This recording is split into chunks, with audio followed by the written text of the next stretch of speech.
चुके महायुद्ध, तेजी के साथ बदलता परिवेश और प्रकृति में आने वाला परिवर्तन चीख चीख कर कह रहे हैं यीशु मसीह आने ही वाला है। यहेजकेल की पुस्तक में लिखी भविष्यवाणी के अनुसार भयंकर विनाश होने वाला है। जो लोग दूर होंगे मरी से मरेंगे, जो निकट होंगे तलवार अर्थात हथियार से मरेंगे, और जो छिपेंगे वे भूख से मरेंगे। दोस्तों, वो समय आ पहुंचा है जब परमेश्वर अपनी पूरी जलजलाहट उतारेगा। वचन में स्पष्ट लिखा है, उन दिनों मनुष्य को कोई नहीं बचा पाएगा, ना कोई देवता और ना ही कोई ईश्वर। इज़राइल के निकट सब तहस नहस हो जाएगा, उजाड़ ही उजाड़ नजर आएगा।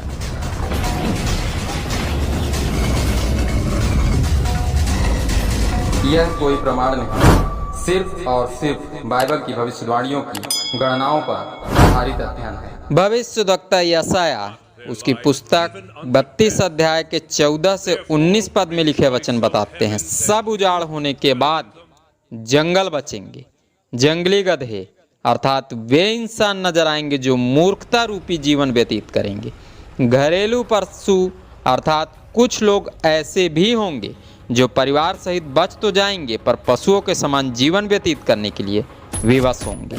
वो नगर जहां तीसरा विश्व युद्ध होगा परमेश्वर का चुना हुआ अति प्रिय नगर है। सो परमेश्वर उस नगर को उजाड़ नहीं रहने देगा और उस नगर पर ऊपर से आत्मा उड़ाला जाएगा। सो आत्मा के उड़ेले जाते ही जंगल फलदायक बारी बन जाएंगे और आगे से उनकी गिनती जंगलों में नहीं पर नगरों में होने लगेगी। दोस्तों, ये नगर तब तक गुप्त रहेगा जब तक यीशु मसीह वापस नहीं आता। स्वयं पर विश्वास करने वाले अपने चुने हुए विश्वासियों के लिए ही प्रभु इस नगर को पुनः बसाएगा। स्वयं पर विश्वास करने वाले अपने सच्चे विश्वासियों को लाकर इस नगर में उनका लालन पालन करेगा। वो समय लगभग आ पहुंचा है जब प्रभु जंगलों में उन्नति करने वाला चर्च बसाएगा। यह चर्च प्रभु की सामर्थ्य और तेज से भरा होगा, जीवित और पवित्र प्रभु की आराधना करने वाला होगा। इस नगर में न्याय बसेगा और यहाँ के लोग धर्म पर स्थिर रहेंगे अर्थात सदैव प्रभु की आज्ञाओं के अनुसार जीवन यापन करेंगे। ये वो स्थान होगा जब पूरे विश्व में कोहराम मचा होगा पर यहाँ के लोग शांति और चैन से निवास करेंगे, प्रभु की सुरक्षा में निश्चिंत रहेंगे। प्रभु पर विश्वास करने वाले प्रत्येक विश्वासी स्थान में विश्राम पाएंगे और सुख से रहेंगे। जब जगत के विनाश का समय आएगा तब कलीसिया यहीं से स्वर्ग उठाई जाएगी। उसके बाद भयंकर ओलों की बारिश और तबाही आएगी। यह घटना कब और किस प्रकार घटेगी, इस पवित्र नगर में बसने वाले लोगों का लालन पालन प्रभु किस प्रकार करेगा, अच्छी तरह समझने के लिए वीडियो अंत तक अवश्य देखें। चैनल सब्सक्राइब करके घंटी जरूर बजाएं ताकि इस चैनल में अपलोड होने वाले प्रत्येक वीडियो का नोटिफिकेशन आप तक पहुंचता रहे। प्रकाशित वाक्य की पुस्तक 12 अध्याय 6 पद। वह स्त्री उस जंगल में भाग गई जहां परमेश्वर की ओर से उसके लिए एक जगह तैयार की गई थी कि वहां 1260 दिन तक पाली जाए। प्रभु यीशु मसीह के नाम में आप सबों को जय मसीह की। जिस भविष्यवाणी को यशायाह नबी ने हजारों वर्ष पहले किया, उसी भविष्यवाणी की पूर्णता के समय को यूहन्ना जी ने इस पद में बताया है। दोस्तों, प्रतिज्ञा किए हुए देश में वही पहुंच सकता है जिसने परमेश्वर की सामर्थ्य को महसूस किया हो, परम पवित्र परमेश्वर का धन्यवाद किया हो, उसकी महिमा और स्तुति में अपने समय को व्यतीत किया हो। प्रकाशित वाक्य की पुस्तक में लिखे वचन के अनुसार आने वाला विरोध इतना उग्र होगा कि प्रभु के वचनों पर चलने वाली प्रत्येक कलीसिया भयंकर रूप से सताई जाएगी। आरंभिक युग में आया सताव भी आने वाले इस सताव के समक्ष बौना साबित हो जाएगा। आने वाले इसी भयंकर सताव का गुप्त संकेत पवित्र आत्मा ने इस अध्याय में गर्भवती स्त्री की पीड़ा के द्वारा दिया है। अब आगे के पदों में पवित्र आत्मा प्रभु की दया और करुणा की जानकारी देने वाला है। सो वीडियो से जुड़े अपने विचार कमेंट में अवश्य लिखें। प्रभु के सच्चे विश्वासी जय मसीह लिखकर प्रभु की महिमा जरूर करें।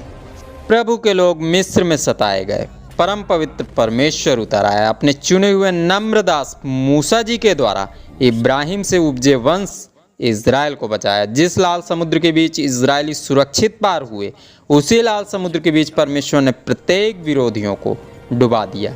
जंगलों में ले जाकर अपनी चुनी हुई प्रजा का लालन पालन किया, अपनी सामर्थ्य में भरकर उन्हें पवित्र किया, अपनी अद्भुत शक्ति का परिचय दिया ताकि प्रत्येक इज़राइल प्रभु की सामर्थ्य और उसकी पवित्रता को आत्मसात कर सकें। आसमान से मन्ना बरसा, हवाओं द्वारा बटेरें आई। उस निर्जन प्रदेश में जहाँ सब उजाड़ ही उजाड़ था, परमेश्वर की चुनी हुई प्रजा ने चिकना चिकना और उत्तम भोजन खाया। उसके बाद प्रतिज्ञा किए हुए देश में जाकर विश्राम को प्राप्त किया।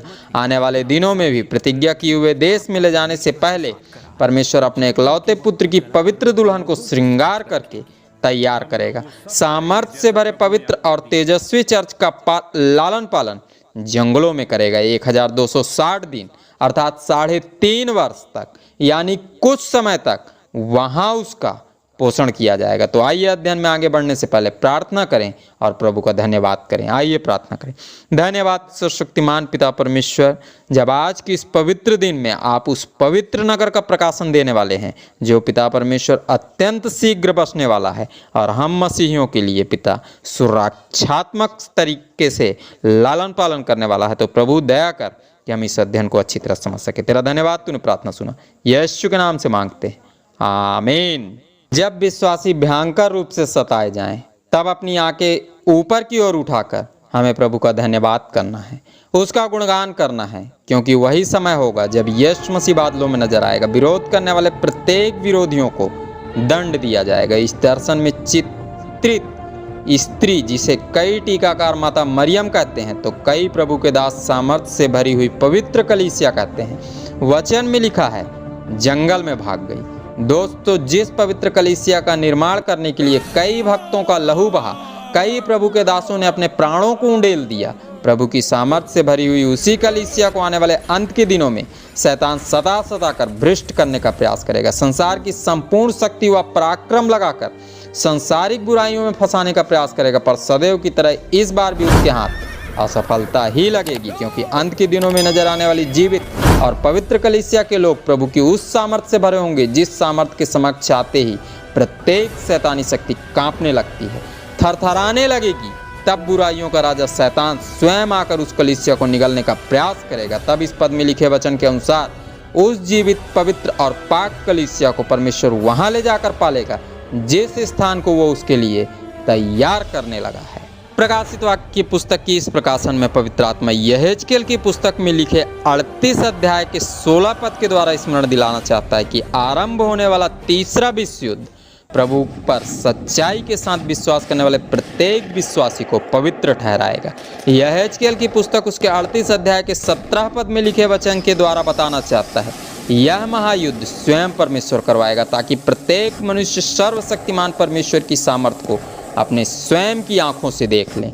दोस्तों, यहेजकेल की पुस्तक उसके 38 अध्याय के 18 से 23 पद में लिखे वचन के अनुसार इन्हीं दिनों परमेश्वर की जलजलाहट प्रकट होगी, बड़ा भूकंप आएगा और सब कुछ तहस नहस हो जाएगा। भाई भाई पर तलवार चलाएगा, भयंकर ओले, आग और गंधक बरसेंगे। समस्त जाति जान लेंगी एकमात्र यीशु ही प्रभु है, एकमात्र वही परमेश्वर के दंड से मनुष्य को बचा सकता है। सो आज के अध्ययन से मिले शिक्षा के पद को सदैव याद रखें, जो यहेजकेल की पुस्तक उसके 13 अध्याय के 9 पद में पाया जाता है। तो आइए इस पद को धर्म साथ बाइबल से पढ़ें। जो भविष्यद्वक्ता झूठे दर्शन देखते और झूठ मूठ भावी कहते हैं, मेरा हाथ उनके विरुद्ध होगा और वे मेरी प्रजा की मंडली में भागी ना होंगे, ना उनके नाम इज़राइल की नामावली में लिखे जाएंगे और ना वे इज़राइल के देश में प्रवेश करने पाएंगे। इससे तुम लोग जान लोगे कि मैं प्रभु यहोवा हूँ। आप सबों ने इस अध्ययन को ध्यान से सुना। आप सबों का बहुत बहुत धन्यवाद। खुदावंद यीशु मसीह के नाम में आमीन।